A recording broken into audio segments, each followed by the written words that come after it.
Thank you, Father Bruce. So, as Father Bruce said, in this gospel, Jesus' message is very clear to us. It's simply be discreet and never boast when we are committing ourselves to service. Now, this is a very difficult task for many of us, me included, because naturally we want to be recognized for extra work that we put in without needing to be asked, and that we do using our free time. He tells us that when we commit ourselves to service, we should do so without expectation of reward or even recognition. This kind of service that Jesus calls us to is done faithfully with no need for praise. Now, someone who comes to mind when I hear this gospel is my father.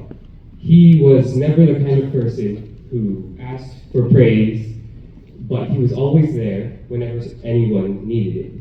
He was always there to lend a hand. When he was here at Moreau playing in the jazz ensemble, he didn't just perform, graduate, and go off to college, but he instead came back to Moreau volunteering to help coach the marching band. Even though there was no reason for him to do it, no expectation, he still came back because he believed in this spirit of service.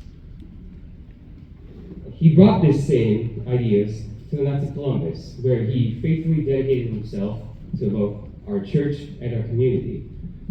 Even when other people forgot to do things or were unable to attend meetings, he simply stepped in and picked up the slack, even without anyone asking him to. One of my favorite memories of him is with the Boy Scouts.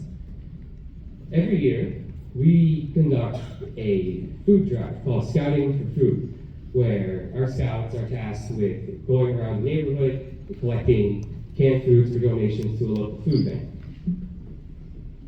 Now, these food banks, or this food drive, would start early in the morning on the weekend and end well past noon.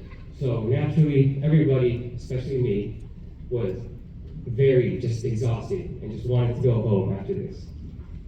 But my dad would always volunteer to be the person to drive all of our donations down to the final collection point to be donated, even though he had just spent hours walking around and with no expectation of doing it.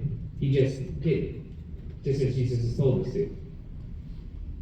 This kind of altruistic work, the kind where you sacrifice your time and effort, is like planting an acorn in a garden.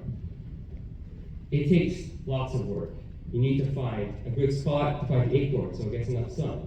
You need to make sure that the soil is of good quality, has enough nutrients for it to grow.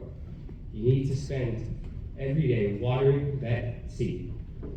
And you need to tie it to a stake once it blossoms so that it won't fall over in the wind.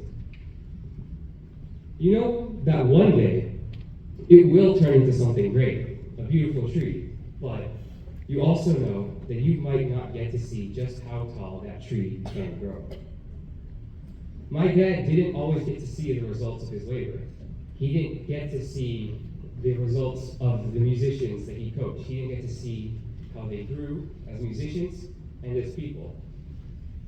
He didn't get to see the faces of the people that he served with the Knights of Columbus, or the people that he fed, donating food with Boy Scouts. And he didn't get to see the lasting results that his life had on me before he passed away. But that doesn't mean that his efforts went to waste just because he didn't get to see how tall that tree grew. That acorn that he planted took root, blossomed, and grew into a grand, massive oak tree. That tree he planted provides shade and shelter for anyone who needs it, even though he didn't get to sit beneath its branches. And this is the true essence of service that Jesus calls us to do. Knowing that what we do today will help the world become a better place tomorrow. So as we enter this Lenten season of almsgiving and prayer and fasting, I ask all of you today, what seeds have you planted, and are you willing to commit yourself to service, knowing that you might never see the results of your labor? Because the greatest acts of service on the ones that live on long after we are gone.